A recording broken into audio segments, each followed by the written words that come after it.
It's a difficult journey. They won't be able to fly for months.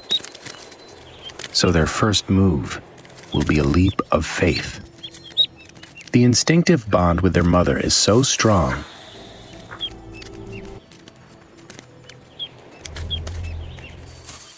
Ducklings are born with soft, flexible bones. They're so light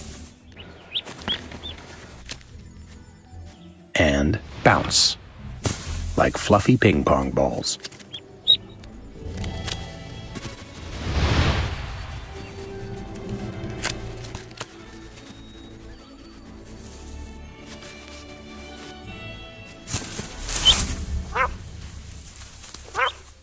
But there's always one straggler.